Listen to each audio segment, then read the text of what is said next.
Transformer le modèle industriel par le numérique, l'industrie du futur, nouvelle matrice de la stratégie industrielle, amener chaque entreprise à franchir un pas sur la voie de la modernisation de son outil industriel et de la transformation de son modèle économique. On est en train de parler d'une technique qui a été inventée par la NASA. Un jumeau physique du vaisseau spatial était à Terre et lorsqu'un problème se posait, on faisait intervenir des ingénieurs sur ce jumeau physique pour tester et valider une solution qui devait être mise en œuvre pendant le peu de temps que donnait la mission. Et la NASA s'est dit, mais on pourrait peut-être faire encore mieux s'il était virtuel, puisqu'alors on pourrait mobiliser beaucoup plus d'ingénieurs pour produire plus rapidement une solution. Aujourd'hui, si on intègre un robot dans une usine, donc forcément on va créer un arrêt de production. Donc pour minimiser ces arrêts de production qui coûtent très cher, donc on prépare le maximum dans nos ateliers. Donc on arrive dans l'usine, tout a été testé au préalable, on injecte le programme et normalement tout se passe bien. Il y a juste quelques petits réglages à faire. Et donc nous, le jumeau virtuel, on l'utilise depuis de nombreuses années, quoi, aussi bien dans les machines spéciales que dans la robotique. Tous ces éléments-là sont déjà présents par défaut, donc en fait vous n'avez plus besoin de les créer. Donc voilà, vous partez déjà de quelque chose à coût zéro.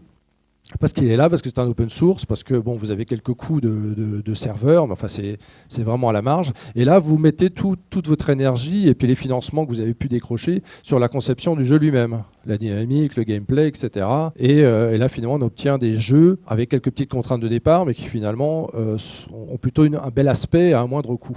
L'établissement a vraiment la volonté de poursuivre ce travail de la simulation numérique. C'est pour nous un axe qui peut aider à l'apprentissage et préparer ça contribue à la réussite de nos étudiants. Pour mettre en place un prototype capable de tester les capacités d'un patient victime d'un AVC. En fait, on a pris un environnement de simulation.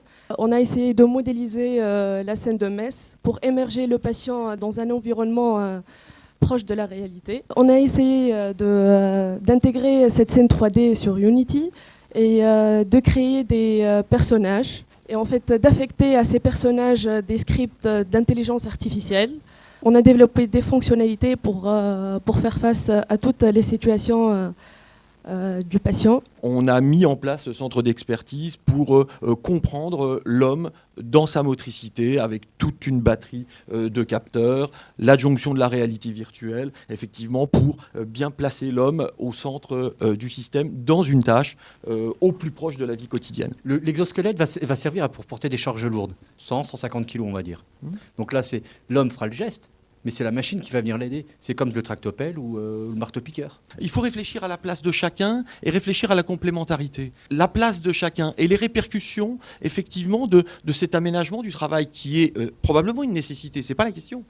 Mais comment moi je ressens effectivement cette assistance? C'est une question qu'on doit aussi se poser. Alors peut-être pas les mécaniciens, mais peut-être d'autres, des ergonomes par exemple. Ce qui est brutal, c'est qu'on découvre soudainement le potentiel de cette technique pour des activités plus traditionnelles. Et pour le préparer, il faut que les universités puissent fournir à la fois les formations initiales et continues qui vont faire que cette rocket science deviendra le nouveau quotidien de l'ingénieur du futur.